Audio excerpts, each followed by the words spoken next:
Hello and welcome to Talk the Thrones. We are here to break down the third episode of the second season of House of the Dragon. I am here with Ringer senior staff writer Joanna Robinson. I'm Chris Ryan, by the way. And we are also here with the Harrenhal mildew inspector herself, Mallory Rubin. Guys, before we get into the episode, just a little bit of admin. There's another live show coming up. I will tragically not be taking part. You're invited. Well, maybe I will, but it's gonna be at the El Rey Theater in Los Angeles. It's the Ringerverse crew, so Right. House House of R, Midnight Boys, Mid Edition, etc. And that's gonna be at the El Rey on July 17th. Go to theringer.com/events or the El Rey website for tickets. Come hang. Our last show, the live show we did this week was amazing. It was awesome. What a joy. And thanks to everybody for coming out. Thank you. Joanna Robinson, Chris Ryan. House of the Dragon episode 3, second season. Yeah. New locations. Yes. New characters. Yes. Dragon patrols. Yes. And a secret meeting in a Sept. Holy shit. Holy shit. That's my question. I know. We have a lot to talk about today. I took my cue from Aegon, as I think we all should, and I've hired my 3 favorite bros to join the staff here today. Did you guys add that decapitated toddler to the opening credits like I asked you to? Great stuff. Thanks, guys. Mal, what's like the newspaper comes out on Monday. What's the headline about House of the Dragon? Because there's no other news. I think the headline is how much you loved this episode. Gonna focus on that, certainly. Loved You this loved it. episode. We are so excited to just like, Joe, we're gonna lean back today. Oh, yeah. We're kicking up our feet, we're relaxing. Oh, you're We're letting here me for cook? you Like it, today. yeah. You're letting me Time for cook? CR Yeah. to cook CR in the corner. dragon fire. But the theme of the episode, which we're gonna talk about a lot today, is this idea that we heard from Simon Strong. We hear it from Rhaenys to Rhaenyra. We hear it from Rhaenyra and Alicent. Sin begets sin. Is it too late? Can you even remember where this war that is about to embroil everyone and everything even started? I know. Yeah. Let's recap it all, and then we can talk. We can just break it down. So Can't let's get wait. into the recap. do it. Can't wait.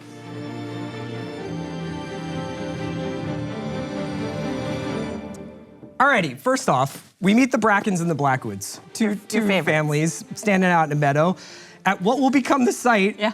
of the burning mill, which I learned about last week. Genuinely thrilling. These two Riverlands families have squabbles that predate the Greens and the Blacks, but have taken up arms for opposite sides of that cause just the same. At the standing room only Eric and Eric funeral, That's not nice, Chris. it's not, but neither is That's what not they did to nice. one another. Rhaenys counsels Rhaenyra and urges her to find a non-nuclear solution to the approaching civil war. In King's Landing, Kristen Cole has lost the locker room. Did he ever have it? Just as he takes on more responsibility as Aegon's Hand of the King. In his first small council meeting in the new gig, he calls his own number and convinces Aegon a dragon-free raid of Harrenhal will end the war quickly. Yeah. Is the entire Talk the Thrones episode today about Kristen's new haircut? Because if gets- not, it should be. But what about the necklace? We have to talk about the Hand of the King The necklace. necklace that sets the whole outfit. It really is. Westerosi LinkedIn is abuzz with the hottest job in the realm, Master of Whispers. Rhaenyra drafts Mysaria, and Aegon nabs Larys, both of whom seem born to do it. Rhaenyra is doing a lot of chess piece moving. She sends Rhaena, her stepdaughter, off to points cousin. abroad, and cousin, off to points abroad with her children and her dragon eggs, because if all this goes sideways, someone's got to continue the family business. Rhaena is initially bummed about this since her sister gets to be a one-woman Air Force for the Blacks, but comes to recognize the importance of her role. What this show really needed, apparently, was a dark and stormy night, and that's what Harrenhal provides. Daemon arrives on Caraxes Fantastic. and finds an incinerated former fortress occupied by Sir Simon Strong, who you mentioned, basically the de facto landlord super of the whole spot. That's yeah. And waiting for Daemon is a plate of aged venison, some haterade about Larys Strong. No red currants, though. Like a travesty, no red How currants. devastating. It's I mean, tough. you're such a Top Chef enthusiast. This must have hit you hard. Supply chain. It's just getting The crushed. blockade is hurting everyone. There's also a mysterious woman who will later spend some time in Daemon's dreams. Back on King's Landing, Kristen got a Westerosi take on the George Clooney Caesar. Did. And he musters what army he can to march on the Riverlands. He is joined by a new cast member, our beloved Freddie Fox from Slow Horses, playing Alicent's The best. brother, Gawain. He seems like a bit of a prick, but Baela's dragon scares him straight. Definitely scares him into needing some new small clothes. Rhaenyra has got opinions coming out of her fucking ears in this one, with a bunch of guys telling her to fight and flight. She's starting to take Rhaenys' suggestion of peace talks more seriously.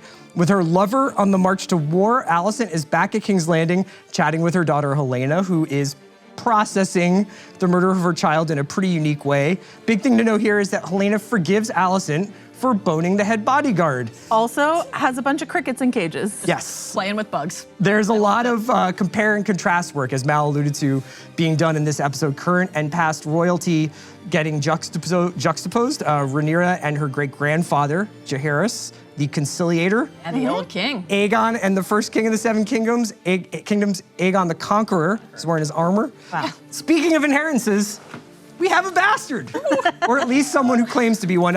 We meet Ulf, a guy who likes to tell stories for pints. Yeah, my He guy. claims to be the bastard son of Balon the Brave, brother to Daemon and Viserys, uncle to Rhaenyra, and the wettest whistle in the Seven Kingdoms. Seems like an amazing hang. Something tells me this guy is going to be important. You know what else is important? Full frontal male nudity. Representation matters.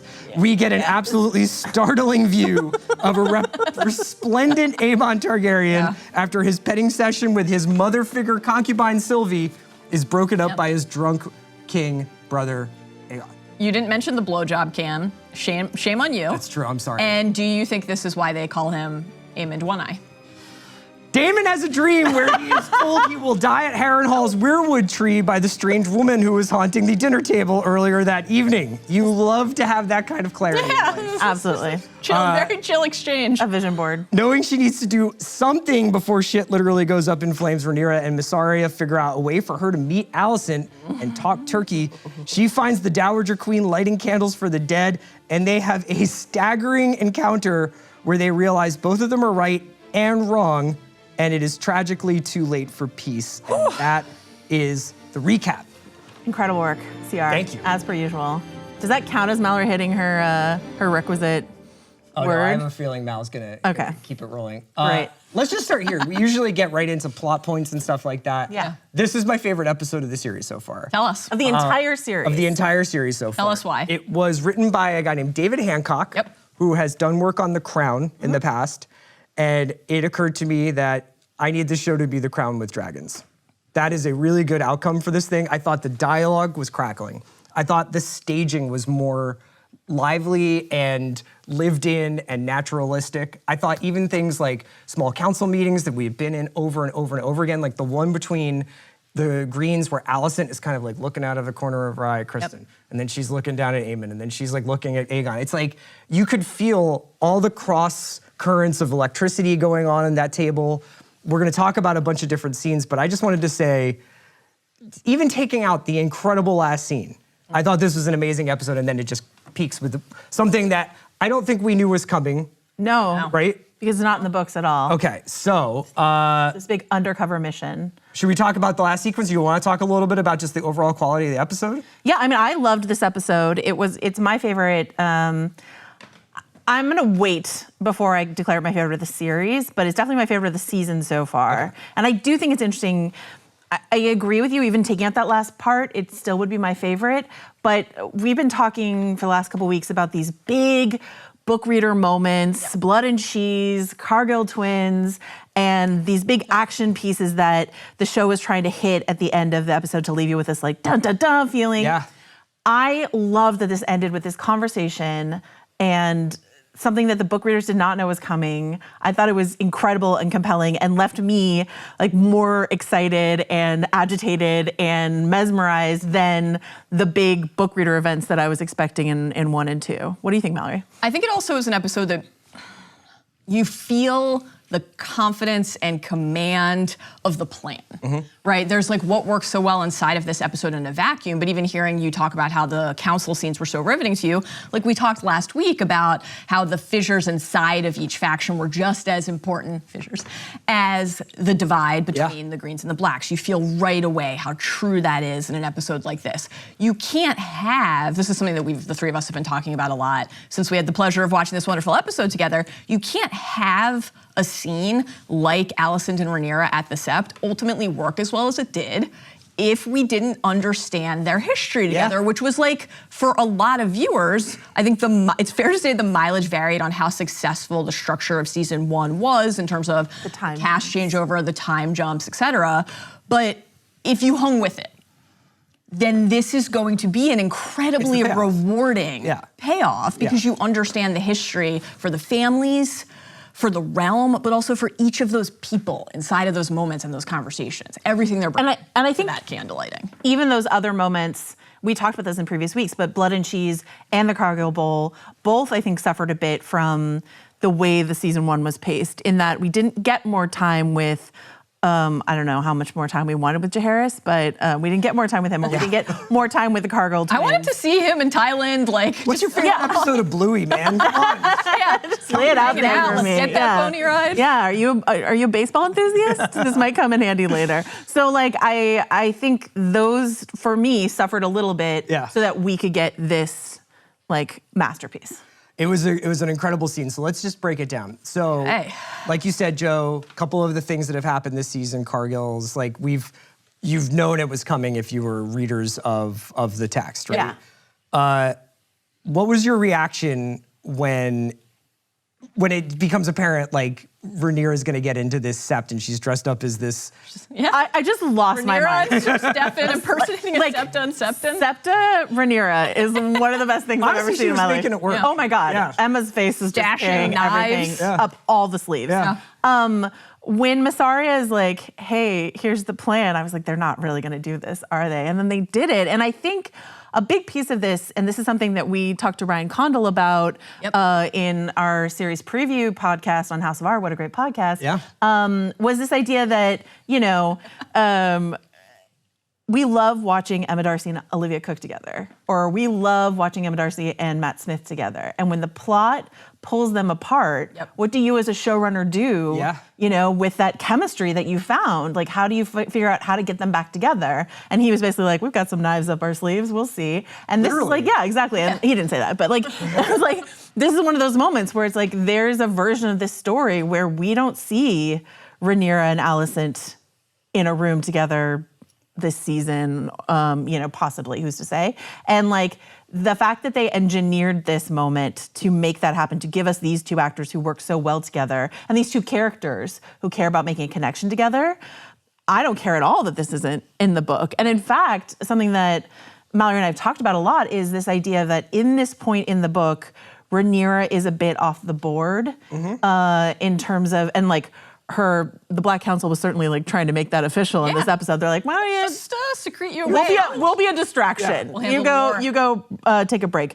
But there's like a couple passages in the book where they mention her being so broken by what happened with Luke, like who can blame her? But it's all like quite gendered the way they talk about it. Like here's one: the death of her son, Lucerys, had been a crushing blow to a woman already broken by pregnancy, labor, and stillbirth. And they're just basically like, Rhaenyra's not involved. And so a couple things they've done already, Rhaenyra looking for Luke's body is one, and then this Mission Impossible, to King's Landing is another, is a way to keep Rhaenyra in the plot and active. But from the point of view of her council, she's absent. Yes. Yeah. I love that aspect of it specifically, because this episode, we're going to talk in a few minutes about the Sin begets Sin idea more, but all of that falls under the umbrella of like point of view and perspective, right? And so to put Alicent and Rhaenyra in this setting that ports us back to when maybe they were able to, if not see the world exactly the same way, at least share in unvarnished fashion their perspective with each other, right? You're my confidant. You're the person I can go to. Alicent, I'm going to bring you, Rhaenyra, here and teach you how to pray, teach you how to find some peace and closeness. And this, for Rhaenyra, is what action looks like in a way that like nobody else would really understand, to Joe's point. And that fits the character so well because like, think of how she received the news that they had usurped the throne at the end of season 1 and that harrowing fight with Daemon, who wanted to go to war, who just like her counselors who are still present at Dragonstone was advocating the dragon math and the action. And Rhaenyra was talking about the Song of Ice and Fire, which will come up again momentarily here. And the fact that she had a different pledge that she had to carry. So there are these aspects of like the burden, and we think of Alicent in particular as a character who speaks often of duty. And so like for them to be sitting there together, each carrying this mission inside of them, Rhaenyra not having given up yet, not actually having accepted that this terrible fate has to befall all of them. I'm making my points here. Like, not giving up on peace and everything, but also being like, by the way, you're a usurper and you stole my inheritance. I've begun It's that. a good note. Yeah, it's a good note. I think the line that Even holding the knife, right? Yeah. But it was so awesome because it was like they were basically like Alicent slashed her with the dagger. Yeah. Like everything ports us back. Everything in that scene takes us back to a memory. We were talking about this earlier, but I don't think it's a coincidence that Millie Alcock, who played young Rhaenyra, is in this episode, even though she's in Daemon's storyline. That's just reminding us of Rhaenyra as a girl.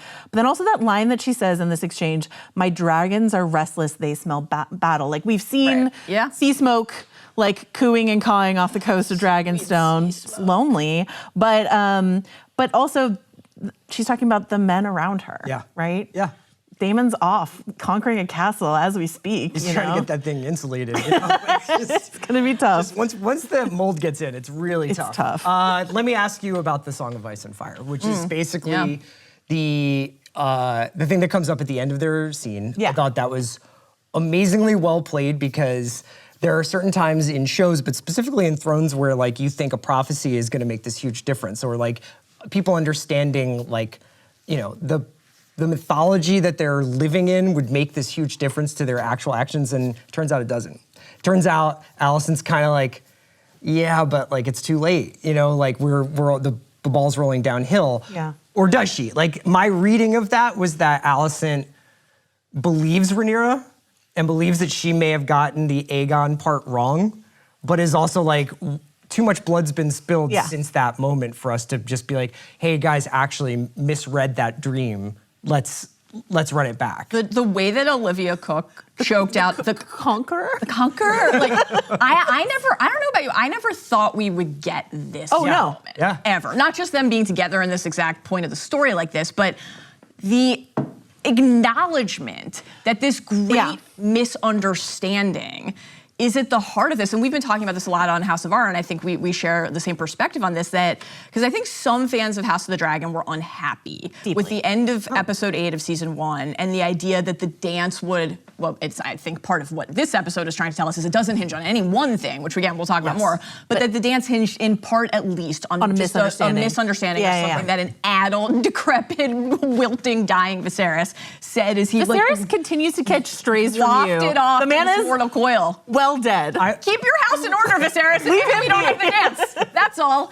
But to make it active text, to make it something that the characters then have to confront is incredibly dramatically compelling. And this, much like Aemond and Vhagar, like the lack of control, it feels all of a piece with the theme, the hubris of control, which we're gonna keep coming back to because it is a central thesis of the show.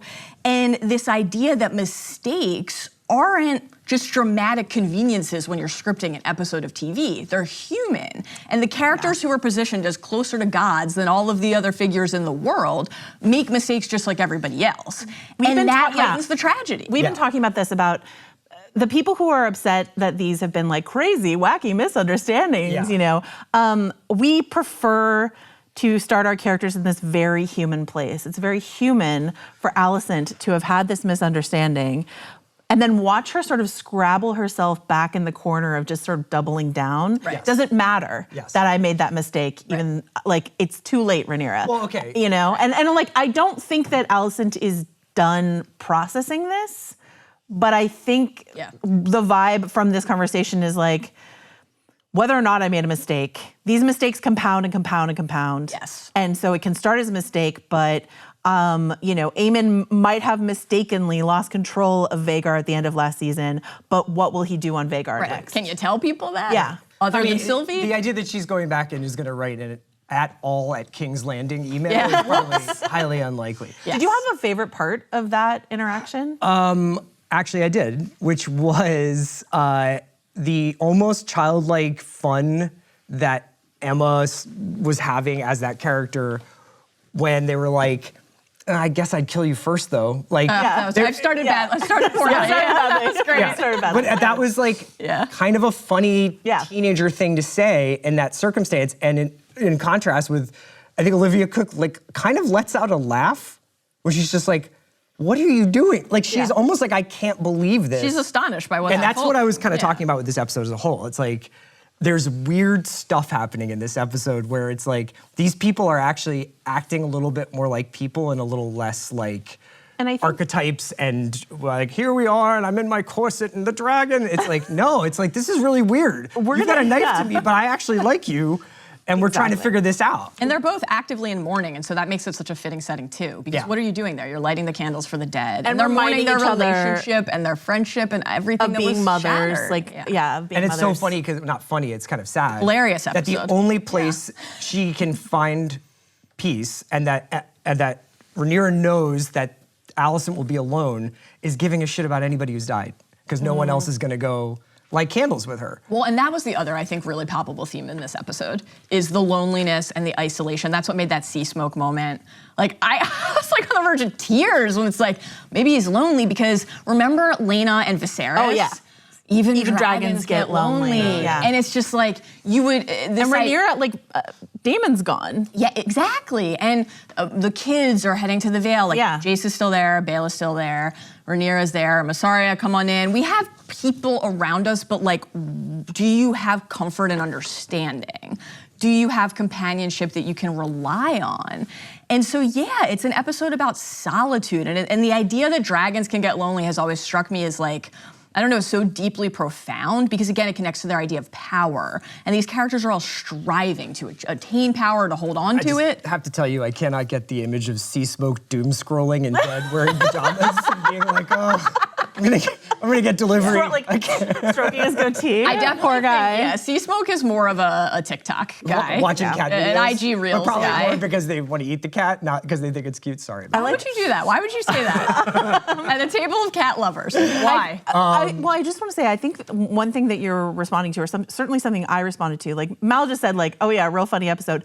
But like, it is because Freddie Fox is here. Yeah. Tom Bennett is here. Simon Russell Beale is here. Yeah. These are all incredible, iconic. It's a very witty episode. But like and this is something, again, Condell talked to us about intentionally casting those kinds of actors who can inject humor into something that's getting darker, and the kids are losing their heads. Things are getting worse and worse and worse. It had like Dinklage and Charles Dance vibes. Yeah, it had like, exactly. no, I can read this stuff backwards. Let's actually make it sing a little bit. Okay, so you've mentioned a couple times, Mal, the sin begets sin thing. Yes. That was a Sir Simon Strong quote. Yes. Everyone forgets or differs on who struck first. All that matters is who strikes hardest. So we've got the Blackwoods and the Brackens, which almost immediately starts getting conflated as like, well, actually they were beefing before that. This goes back years, whatever. Rhaenyra and Rhaenys' synopsis of the fight so far, where Rhaenys is doing this really effective thing of being like, was it? Or was it this, or was it that? It was a good recap of the series so far. And is it going to matter? They will not even remember what it was that began the war in the first place. Yeah, and then Alicent and Rhaenyra basically do the same thing. You know, like Rhaenys talked Rhaenyra into like the idea of peace, but as soon as they sit down, the only thing it is airing of grievances. I loved this. Like, I feel like a broken record for returning to that Viserys quote from the series premiere so often, but watching this episode, this was not just the theme of this episode. It's like, this is the theme of the series. This is the theme of the dance. This is what the creators are interested in interrogating. When Viserys told Rhaenyra that he was making her heir and brought her, where were they standing? In front of the skull of Balerion the Black Dread. And he said the idea that we control dragons is an illusion. They're a power men should never have trifled with, one that brought Valeria its doom. If we don't mind our histories, it will do the same to us. Are any of these characters minding their histories? Their ancient history, their recent history? The reason that Burning Mill is so wonderful, not only as a starting point for this episode. That's the first scene where the the Brackens and the Blackwoods. It hits on a lot of what we've been talking about the prior 2 weeks. The map is wider. We're gonna meet new houses. We're gonna be elsewhere in the world. We're gonna talk more about the Riverlands later today. But it hits that theme by taking us outside of just the royal bedchambers or the halls of power in Dragonstone and King's Landing. And it reminds us how true this is for human beings, right? Like the Blackwoods and the Brackens who are standing in front of that mill on that field by those boundary stones don't remember why the first members of their respective houses started feuding centuries ago. They just know. No one remembers. They just know that they're supposed to hate each other. Well, and that's actually more scary. Cattle grazing thing is, you know. Yeah, you gotta fill those bellies. Yeah. Do it on your own grass. Don't move Do it those on your battery own stones grass. if you're I don't know if you've seen feuding. Yellowstone, but that doesn't come up with them all the time. First of all, how dare you? You do know that I've seen Yellowstone, and that I'm happy to head to the Dutton Ranch with you whenever you'd like. But I love this idea when we think of control, because like there's the hubris of control, but the Alicent moment saying it's too late is almost the opposite. It's almost like conceding when you don't need to, that it's too late to try to control or fix anything. And if like... Well, she and Otto have had that moment several times where it's just like, it's gonna come to war, it's gonna come to violence. I know, but what flavor? And like, remember like, Otto back in episode 5 of season 1 saying basically like, if you don't prep Aegon's rule, then you're gonna have to cleave to Rhaenyra's mercy. And here is Rhaenyra in front of her, giving her that chance. And she can't allow herself to take it, which is just devastating. And like, if the characters don't, it's not even a question of remembering so much as agreeing, right? For every person, the answer to when did the dance start, to when did the feuding between the Brackens and the Blackwoods start, is going to be different. And so if you can't agree, and you don't think you have to say sorry, and you can't concede to yourself or to other people that maybe you're not in control of your dragon, maybe you're not in control of the people that you would claim to like rule or lead, at a certain point, the only thing you really understand is that you're afraid to lose the power that you gained, or that you think you should be able to. And there's no way to move forward from that. I think such a telling moment in that exchange between Alicent and Rhaenyra is when Alicent says her father has left the castle. And this is the second time we've heard her say it because Otto has been fired twice from the castle. And so this idea, Alicent feels so vulnerable, right? Like Otto getting fired, Kristen going off to war, like that idea of the ephemeral nature of power for her and how she really feels like she needs to cloak herself in it, or else what? Otto has been whispering in her ear for years, like, they're gonna kill your kids. They're gonna kill you, you're a threat. Exactly. It's curtains for you. Whereas we know Rhaenyra would not do that to Alicent, but she's operating with all of these other voices in her head. And it's a tragedy to watch her scrabble back into this position when she knows she's wrong and it's too late. Yeah. Absolutely. One of the things I thought this episode really hammered, which I really appreciated, was this sort of the unwritten nuclear arms treaty that I didn't really kind of grasp, I think, because I think, you have Game of Thrones, when the dragons are born, it's this hugely significant moment because they've been extinct for a long time, right? And the dragons, like when they get brought out on Game of Thrones, it's a big deal. House of the Dragon kind of flips that, and it's like dragons are around, dragons are a reality, these people control quote unquote dragons, or these people don't, or whatever. Yep. But this was an episode where I thought they actually reckoned with like, everybody thinks that this is just gonna be dragon on dragon warfare, and perhaps it will come to that. Yep. But like, we haven't gotten there yet. We have to do everything we can to stop that. Yeah. So you've got all these people in small council meetings urging their kings or queens to say, hey, just send the dragon. Like, let's wrap this up tomorrow. Yeah. And they're like, as soon as we pull that trigger, they're gonna pull their trigger too, and we get into failsafe. So, Joe, what did you think of the sort of the Oppenheimer aspects of this? I love that. I mean, there's a couple things that I was thinking of. I was thinking of, like season 1, Rhaenyra, and how far she's come from who she was when she was a kid. And, they're asking Viserys, like, why don't you just send your dragons here or there? Why don't you send us to the Stepstones? Like, you've got dragon riders, use us, And Viserys is counseling, like, no, we can't do that, right? It isn't that simple, Rhaenyra. It would be a show of force. Like, once you do that, it's over. And the fact that Rhaenyra has absorbed that lesson, but Daemon certainly hasn't, is like an interesting case study in the two of them.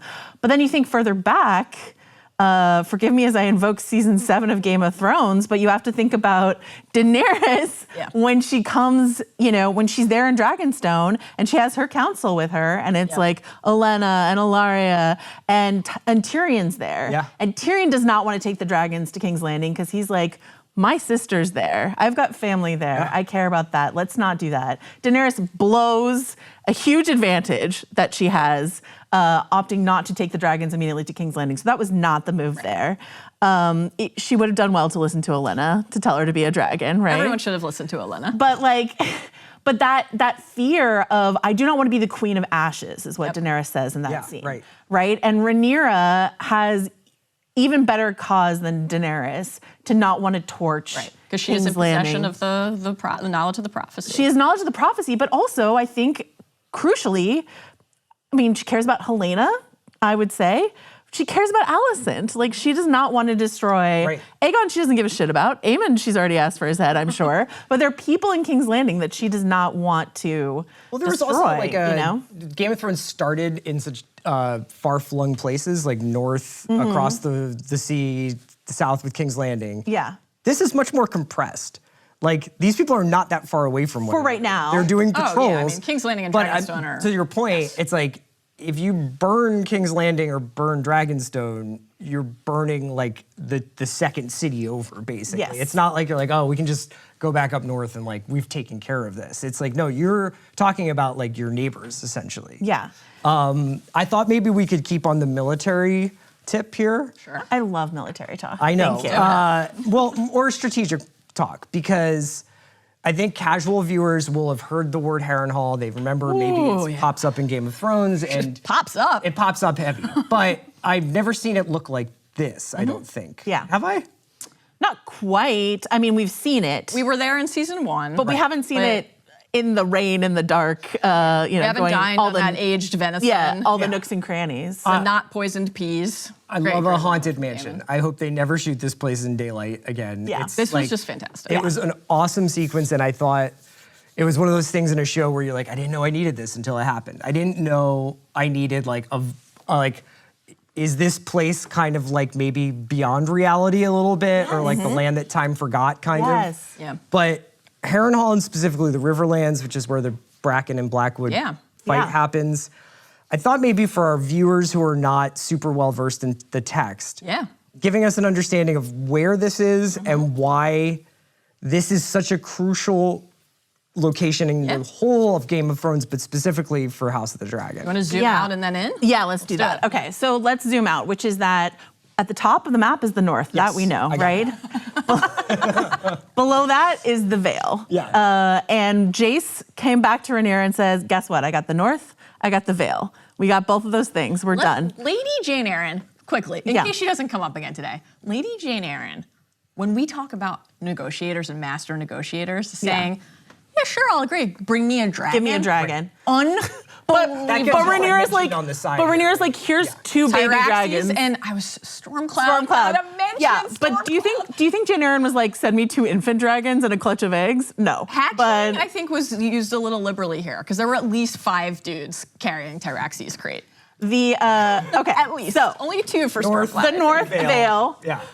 the Riverlands, and then the Crownlands. And the Crownlands, as you mentioned, this is where King's Landing and Dragonstone are super close to each other. And Casterly is down there too? Casterly's down lower. Yeah. So the idea that Jace has secured armies in the north and the Vale, but you got to get through the Riverlands to get down to King's Landing. And the Riverlands is full of what?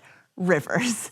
And there are castles perched on those rivers, and you can't just waltz through the Riverlands without getting the consent of all the people who live in the Riverlands. Okay. So strategically, and this is true in Game of Thrones, and it is true now, strategically it's very important to make nice with, like, let's say, the Freys. I don't want to marry the Frey girl. The Freys who live at the Twins, you can't cross the Green Fork without making nice with them, so you have to figure it all out. A lot of taxes being paid here. Exactly. And why it's so complicated, we'll talk about Harrenhal. To exact their toe. Why it's so complicated, we'll talk about Harrenhal in a second, but like the Tullys, who get a mention here, and we know very well from Game of Thrones, the Tullys, give me a second. The Tullys are the lords of the Riverlands, even though Harrenhal is the biggest castle. Okay. They're in charge, but their lord is ancient, was ancient at the Council of 101, which is what we saw in the prologue. And they're like, this guy is preview. like barely animated. Yeah, He so needs like some image rehab assistance, because Ironrod is like, he couldn't control his cock in a cunny. Oh, that's right. And then Simon is like, doesn't have a seal on his Can't bowels. seal his bowels. Yeah. Just can't seal his bowels. Like, these are the first things that people think to say about Grover Tully. This guy Very tough. Grover and his kin Elmo and Kermit, and that's all real, that George R. R. Martin wrote in a book. Yes, it's true. It is correct. Grover, Elmo, and Did he Kermit, not think Tully. that this book was going to be a big deal or anything? Was he just like, just Elmo He's and like, I like to have a little fun. I like to have a little fun. Loves his little jokes. That the Tullys should have like control of the Riverlands and tell everyone, like, it should be as easy as going to Craig Stark or Yes. Jane Eyre and Go say, Craig. do I get the whole region? But instead, it's fractured. It's fractured, as we saw with the Blackwoods and the Brackens. So Gotcha. it is like, it's a region where you've got houses that have been fighting, like the Hatfields and McCoys, since the dawn of time. You've got a lord who's not really in charge of the whole region. And then you've got a big, spooky, haunted castle Yes. that's largely empty. What was the city that Daenerys goes to where stuff happens, magic stuff happens? Karth? Yeah. It kind of has some Karth vibes. A little bit, right? Like not Well, like, House of the Undying, in terms of like how surreal it is. Yeah. Yeah. That's all. Yeah. Yeah, the I was like- surreality is. I know it's not like the Karthy. same thing, but I Yeah. thought for the show's purposes, like all of a sudden now it's like, oh, so there's nobody here and it's raining inside, and now there's this woman who is Daemon dreaming, or is he having a vision? Yeah. Because he's not asleep in. We can get to Daemon's vision, but was there more I need to know about Harrenhal itself? Because obviously it's been burned to the ground. Yeah. Yep. Sort of. Well, yeah. I mean, it's still there, It's but melted. It's a ruin. It's Yeah. ruined. One more standing reminder of the history and whether we can heat It's it. ruined, but it does still have a massive curtain wall that like makes it impenetrable, Impenetrable. sort of from the ground, but Not from above. very vulnerable to Anyone the Air who's Force. at Harrenhal and sees Daemon flying in on Caraxes, seeing a dragon They're like, coming "Oh, down dragon!" on Harrenhal from above, Yeah. it's going to take them back Okay. to Aegon's conquest when Aegon flew Balerion the Black Dread and melted the pyres. We get to hear, actually, there are plenty of great quotes from Fire and Blood, but we actually got to hear Larys talk about this in season 1. Yeah. In episode 6, when he's basically like, yeah, I burned my dad and my brother. Yeah. Don't worry, I'll be able to blame it on the curse. You've heard the stories of Harrenhal, Your Grace. It was built in hubris, there's that idea again, by Harren the Black as a monument to his own greatness, blood mixed into the mortar. It is said to be a cursed place, that it passes judgment on all who pass beneath its gates. So Harrenhal has this reputation across the realm as being a cursed, doomed, spooky, eerie fortress, and I think they captured that quite well. It is a crucial location in the history of the conquest, not only because that's what leads the Tullys Taking control of the joining region. the Targaryens and aligning with them, and ultimately like Harren's line ending during the conquest. In the opening credits when we see the crowned Aarons, the crowned Starks bending the knee, there's no crown on Edmund Tully's head because that's when the Tullys rose to power. Aemond Targaryen, in the wall of his room, has a mural of the dragons torching Harrenhal, and he's like, sick, bro, this is so We've been sick. talking about that, how like for Daemon and Aemond, they were both really focused on this idea of not just the Riverlands, but Harrenhal specifically as a toehold. And we hear like literally one of the reasons why in this exchange between Daemon and Simon, just like, we got 40,000 folks in the Riverlands that we're trying to lock in here, and we need a place to garrison them. Now, season 1 viewers will remember that there's a similar reason behind Harrenhal as the location for the Great Council. So it was really quick, but one of the moments I loved most in this episode, it gave me a chill, when Daemon is on his solo little like, I'm checking around corners, I'm looking, okay, that's a raindrop, not a person, here's a dude, I'm knocking him out. I have claimed Harrenhal. Simon's like, he's like, all right, no problem.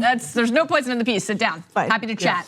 Happy to talk about how Grover can't seal his bowels. Welcome, you're not hungry? No appetite, you sure? When Daemon looks down at the Great Hall where the Great Council took place, he's thinking about that moment. Jaehaerys, the Conciliator, gets multiple mentions in this episode, and that is the opening of the entire series for a reason, plot reasons, but also thematic reasons, right?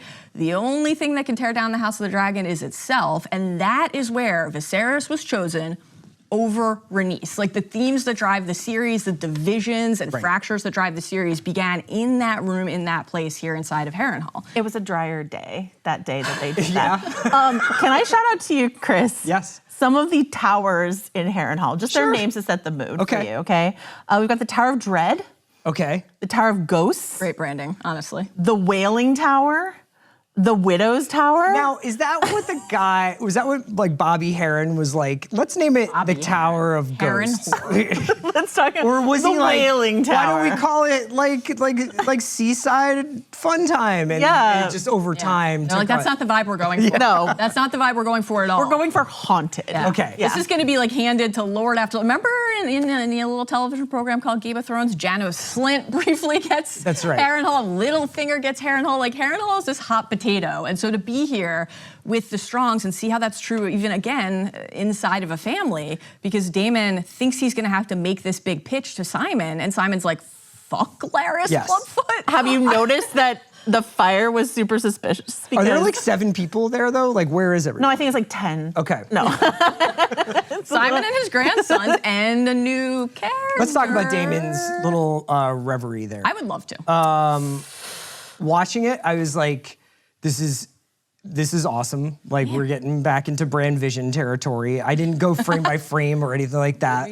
But I was confused as to whether, and delighted by the confusion of like, he didn't wake up, right? Like, did I miss, he doesn't wake up and like, was like, oh, that was a crazy dream, right? I think it's like a little unclear if he's sleeping that entire time or if he's actually, it seems to me like he's actually standing there in front of the werewood and like kind of doesn't know how he got there. Exactly. That's pretty cool. Yeah, this was great. Yeah. This was amazing. Do you think Bran was in the werewood tree watching this? I'm going to go. We mentioned a bunch of other new cast members. We should shout out Gail Rankin, who plays Alice Rivers. She's amazing. I'm so happy she's lurking there. behind the dinner table, and then she's the one who's out there in the garden and is like, "You're gonna die here. You will die in this place." We're not gonna get into how legitimate or likely her predictions are, but I thought that moment and the moment within this vision where he sees young Rhaenyra sewing Jaehaerys' head back on. Yeah. And tears in Daemon's eyes as he's also watching that. Fear. That's the thing that I thought was cool. Is it wasn't like, oh, I feel so bad about who I've become. It was like, fuck. Like always I'm coming and going, aren't you? And I have to clean up. But like both. It was like a real scared straight moment. Yeah. But like, not that that's But it's not gonna scare him straight. Not that that's all it's gonna take for Daemon, but it was a moment. Let's talk a little bit about this thing. Like like the weirwood tree is not in Harrenhal in Game of Thrones, right? Is it? They have a Godswood. They have a Godswood. Okay. Yeah. So he's right. He comes to. He's by the weirwood tree. We get this nice cool shot that really positions us: the God's Eye, the castle, the weirwood tree where Daemon is, and this figure who is there saying this thing to Daemon, and that is Alice Rivers. Just read you the introductory line from the book, which I think captures this thing that you're kind of alluding to, which is wait, who is this person and what's going on? The castle's small folk became his captives as well. Amongst them, a wet nurse named Alice Rivers. Who was this woman? A serving wench who dabbled in potions and spells, says Munkin. A woods witch, claims Sept and Eustace. A malign enchantress who bathed in the blood of virgins to preserve her youth. So cool. Sign me up. Mushroom would have us believe. So, mysterious figure, age unknown, serving as a wet nurse, bastard, right? And Rivers. for people who are like, what is Mal saying? These are all the different accounts. Like it's right there when we meet Alice. It's like, who is she? Well, that's the point, is that she's this figure who is shrouded in mystery. In terms of what Daemon sees, the thing that I was most struck by was what it means for Daemon, a character who spends I would say darkest moment for him of season 1, with apologies to everything, to his first wife and everything that happened in the Vale, the choking of Rhaenyra, the fight in the finale, and the thing that he says to her, my brother was a slave to his omens and portents. Anything to make his feckless reign appear to have purpose. Dreams didn't make us kings, dragons did. That was in the very first division. That was the very first trailer line. Yes. It was like, Daemon doesn't believe in dreams. Daemon doesn't believe in your like mumbo jumbo hocus pocus. This is a huge thing now for us to know that he has an experience with this. Okay. Will this change the way he thinks back on his relationship with Viserys? Will this change the way that he assesses the decisions that Viserys made and what drove him? Okay, so I feel like we have to kind of put a pin in that, because this is where, like, reading the text ahead of the show, it's like, also, as we just saw in this episode, the show might take some liberties and the show might do some different things. Absolutely. Just to kind of tie a bow on everything that we were just talking about, we've got Kristen marching towards Riverlands, towards Harrenhal. Yep. Through the Crown Lands. Through the Crown Lands. Yeah. And he is being patrolled by Baela, who has a Moon Dancer. no engagement clause in her. She went a little lower than Rhaenyra told her to go. Yeah, much like young Rhaenyra when she flew to Dragonstone against Viserys' orders. Yeah. I don't think Baela is heeding the exact letter of the law But there, which to is the fun. non-aggression pact that we've kind of talked about, Baela's just watching, and Kristen didn't bring a dragon because Aegon wanted to go. Oh, man. They stop him. I'm as so good. fearsome as any of them. The way that Aegon said, I'm as fearsome as any of them. After what played to me as Aemond goading him. Oh, yeah. Right? Oh, yeah. Baiting him, like, incredibly. That is precisely why you must remain, brother. But also, It's a brave thought, but we cannot risk your loss. everyone trying to work Aegon, who is the most fun to watch, it's Larys. Larys manipulating was Aegon is just a incredible. masterclass. Yes. It's incredible. Also, just from that small council meeting, really love Aemond doing the Val Kilmer Doc Holliday coin. But Yes. what's he doing it with? He's doing it with the coin that he found when he returned to his bedchambers and realized they had come in through the secret passage and that Daemon wanted to kill him. He's holding in his hand a reminder that Daemon thinks he's a worthy foe. Gee, I wonder if that'll wind up mattering. Who could say? So to your point, like, Moonbeam sort of like buzzes the tower, but doesn't like actually engage. Caraxes lands, but doesn't like on the top of Harrenhal. But then they're just sort of like, sure, come on in. Right. So we're not like, dragons are not fighting dragons yet. Okay. But we're using dragons as a sort of menace, which is what Rhaenyra said. Like, the threat of them will be as good as using them. And in some cases, that might be true. And Kristen is on a bit of a heat check with a quickly assembled fighting force walking and riding towards this castle with no dragon and not really knowing what he's riding into. But correct? he has Freddie Fox there to talk shit to him. Yeah, Gwen and Hightower's that's there. honestly Just an all you amazing need. temperature changer. I love that guy so much. Here's the This real could not tragedy. have been a better debut. Here's This could not have been a better Here's the debut. real tragedy of this episode. Kristen Cole gets to be right about something. Yeah. When he's like, no fucking ins, I was like, no! Yeah. He was right. Yeah. The imposter syndrome, before they head out, that like moment of real imposter syndrome that we get to glimpse with Kristen when he's like in his chambers alone. Yeah. Like, all right, And the sound- QB2, I'm not sure if I am ready to go in the game. And it's like, you're But not also fucking because Matt he Saracen. basically sent the cargo Arik. to his Arik to Yeah. his death. Yes, Yeah. Alicent is very All unhappy of his about boys it. are just Yeah. like, we're not like. First of all, Aegon hired us. Second of all, Oh my God. Dude, I've been, I've been amazing. calling them the Pussy Posse on our on House of R, and so to watch them just sort of like laying out around. chastity. No, but like even before that, when they're just like sitting on the stairs and they're like, "Oh, the Lord Commander's here," or leaning inside the chamber, and they're just like, "Who cares?" Mr. The purity and fidelity of our white cloak having to look at the fact that his king put Yeah. 3 of his bros Yeah. into the King's Guard without a conversation. That's It was incredible. you guys more incredible. about Jesse. Yeah, definitely. Great stuff. 100%. Genuinely great. So that's kind of where all the royal and royal adjacent people are. Are we not going to talk about Aegon finding Aemond in the brothel? Hit me. Are we not? Let's do it. This was just riveting television, and obviously in a number of respects.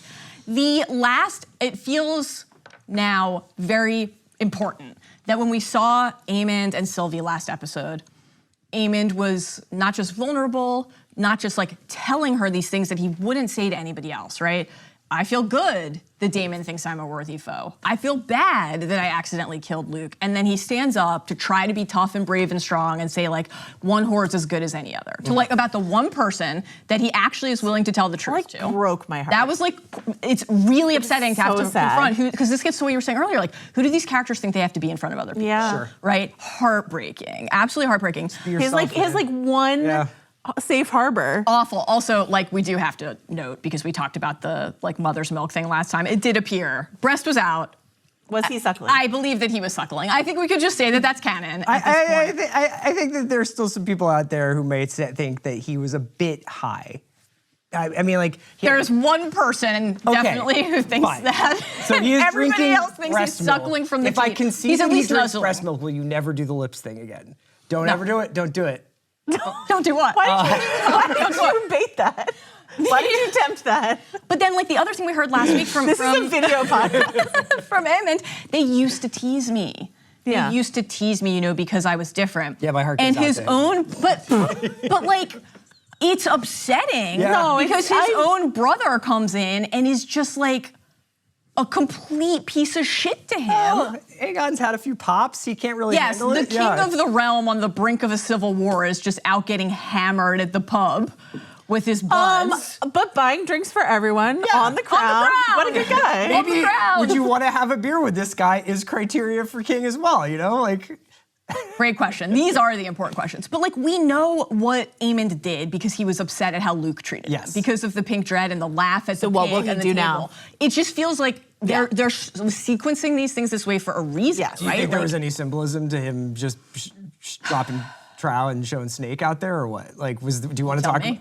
Well, you tell me. I mean, like, I think he's like weirdly like, I know what I can do. And he's just like, He's a lean, mean fighting machine. Like this guy is just like muscle. And what was always. Aegon So it's doing before? Right. Hiding in a family member's armor and being told what Not a just tough a guy he family was. member, the Conqueror. And standing cosplaying. and standing on a box. Right. And he's like, look how tall and threatening I am. And 100%. Aemond's just like, I don't need armor. Yeah. I don't need her, Absolutely. and I Yeah. don't need you. So that was what that meant to me. Yeah. So those are all the royals, royal adjacents, hands of kings, et cetera, et cetera. Yeah. Now we know where they all are. But Yeah. there was another crucial scene. So before we go, I thought we could talk a little bit about Ulf. Yes. My guy. Great. It's all starting to come together a little bit. I think if you were just like, I've dropped myself into this world just through this show and you're watching, and then the second season starts and there's Adam and Alan and Ulf, and we're spending time with this blacksmith for some reason. Yeah. And some of the small folk, but I don't think this show has enough time or interest in like being like, oh, here's a random character, but they have nothing to do with anything. So as we go along, these minor characters are being introduced, but they are not minor. So we get, at least by Ulf's own account, he's like, I'm actually, I'm Jon Snow up in this piece, right? Like maybe not that important, but like I'm Maybe a Targaryen. Gendry. Maybe Gendry level. But this is hugely important for the show because if that's true, like he could ride a dragon, right? Let's talk about the dragon seeds. Okay. This is the word he used. He says, a dragon seed must watch his neck when he has no white-cloaked guardsmen to do it for him. Right. This is a slight, the dragon seed, as it's considered at least a little earlier in the history, is an honor. There is the idea of the prima nocta, which I learned from Braveheart, the first night, right? That like your Targaryen lord, your Targaryen king can have sex with your wife before you do, and what an honor. Yes. Right? And the issue of that coupling could be a Targaryen bastard, and they're called the dragon seeds. Okay. And the fire of the blood of the dragon flows in their veins, and that's a big deal. And so they are treated, at least in like Jaehaerys' reign, with respect. Because the Targaryens are considered closer to God. So if you've got godly blood in your veins, even if you are a bastard, Even you if are you're just above. like hunting for pints. Yeah, Boris you're above Baratheon, everyone. the founder of House Baratheon and like Aegon's main dude. Yeah. Earlier Aegon, the Conqueror, dragon seed. Okay.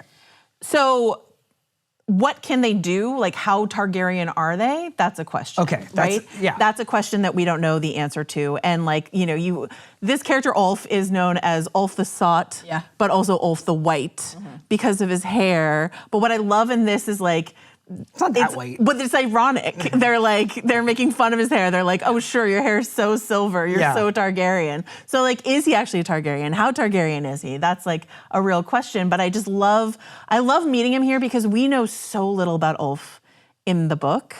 And so something that they're doing with a lot of these side characters, and we've mentioned this before, is just like really investing in them. And really like giving us a portrait. Tom Bennett is so funny when he walks into the tavern and they're like, way, it's like cheers. Like everyone's just he's like, everyone's dude. everyone He's got, like a little, loves it's him. actually her sister. Probably should have told me. Like all that sort of stuff. Like that's wonderful. And then he's like pro Rhaenyra, and he's like pro Jace, and he seems to like have an actual. But then says, seems to have an actual spine. And then as soon as Aegon walks in, he's like, all hail the king. So like, this is a guy. This is my guy. This was a great scene. I thought the specificity of his like drunken boast was really notable. Like he's not just there gathered around the table, excited to try to convince people that he's a Targaryen bastard. He's like, I am the bastard of Baelon the Brave. That was like, he could have picked anyone, but he didn't. He picked a beloved figure Right. from Targaryen history. A hand of the king, the Spring Prince, that's, he says, like, right, because he mentions Viserys and Daemon, that's their dad. Yeah. That's Viserys and Daemon's dad. He was Vaegar's rider. Like, this is a consequence. We actually heard Viserys and Otto talk about him in season 1 in the first firing, right? Because that's who Otto had to come in and replace. He died of the burst belly on the hunt. And so he's like trying to invoke a more particular lineage. Like, I am the offspring of somebody who people adore. Yeah, that struck me as like very notable. The last thing I want to say on the Ulf front, and then we can roll along for my guy Ulf, who will be my favorite character going forward. Take a seat, Laris. Is I think we both know it's going to be Gawain. Gawain can be yours. Ulf can be mine. There's something for everyone. I love how quickly he was able to find a way into this. He's like, oh, you're Dornish? My people never settled there. Like, you could say anything to this guy. And he's like, guess how I can make this about me and how I'm actually a Targaryen. I hear they mourned my grandson. I love that. Is there anything else from this episode? I mean, there's so much, obviously. We'll have House of R. Longest episode ever, possibly? I wouldn't totally rule it out. We hit a lot of it. I think we should very quickly talk about that lovely Rhaenys and Corlys picnic lunch, the warm bread and the hot broth. If anybody's like, was Chris talking about earlier when so that is my example, which is it's the choice of like where to put it. Yeah, every other one of their scenes is not bad, but like, and the bed scene was fun or whatever, but like lot of, I have walked into this room, it's a lot of throne room lit, stuff, and I'm talking to you, and we're talking, and now, okay, goodbye. That looked like a married couple. Yeah. Absolutely. That looked like a couple who would actually like spend little, some like, time feeding together. of the crumb. She's and got the kissing box of so the hair. her shoes don't get muddy. Yes. He's like, I'm like 75% engaged in this conversation because what I really want to do is get back to like my masculinity. I got barnacles to scrape. Yeah, and she's just like, you need to think about inheritance. You need to think about, which was all he used to think about. Yeah, right. And he's like, no, like it's not going to be. Joff, no. Yeah. Rhaena, no. And so he's probably also in the back of his head maybe thinking about other people. We don't know yet. But like, I just thought that was like a really lovely scene and it was great. Beautifully staged. It was great. On the Joff front, I thought the goodbye to the kids, lovely. Like the way that they shot that where like Joff's little hand comes around and like you like see her. I mean, it was just. Gotta admit, I didn't really know who those, like I was just like, is that like the. Joff? Yeah. Yeah. Aegon? Yeah. Viserys. There is, yes, I regret to tell you, another Aegon, another person. The blonde Aegon. babies are her babies with Daemon, and then Joff is like the youngest that she had with Harwin. So those are all her children. Yeah. And she's like, Harwin is the actual father. Later was on. And she was like, I love when she's like, Rhaena, I need you to do this. Be the mother that I can't be. It's gonna really bum me out to send my sons away. I would have loved for her to say, and I'll miss you too, Rhaena, my stepdaughter. Rhaena was, when Rhaena said, wait, sorry, the veil, and then what? You want me to write to Prince Reggio, Pentos, where my mother died? Yeah. That's what you want me to do? That was, because it's an episode where we are praising Rhaenyra a lot for doing things that people are unwilling to do and having like a level of mercy, and that was interesting too, because Mysaria invokes her mercy, and Rhaenyra almost was like, but that doesn't mean you can get one over on me. That makes me pliable. Yeah, that was really interesting. I think on the kids front, I was struck. Jace does not have a lot of screen time in this episode, but he was pissed. Yes. And that felt like really notable. When they're standing over Arik and Eric, let's just say their names once and he's more. like, these guys are scumbags. Well, he's like Arik. Rhaenyra says, I cannot fault him for keeping his oath. And he's Jace like, says, what of those who sent him? Yeah. Like when we talk about this kind of like hot blood, which was another big talking point across the episode and has been a theme, Jace is now a part of that. Yeah. So that was interesting as well. Let's wrap it up there. This was an amazing episode of TV. I'm really glad we got to talk about it. You can listen to House of R on Tuesday or Wednesday? Wednesday-ish? Hopefully Late Tuesday. Late Tuesday, breaking down the episode in fine detail. It depends if we're potting in like past midnight. You know, we'll see. We'll probably talk about it on the watch a little bit. Make sure you're subscribed to House of R on Spotify or wherever you get your podcasts, and the watch wherever you get your podcasts. And you can obviously check us out here on the Ringerverse YouTube channel. Please hit like and subscribe. It helps. Thanks to everybody for joining us. We'll be back next Sunday with another episode.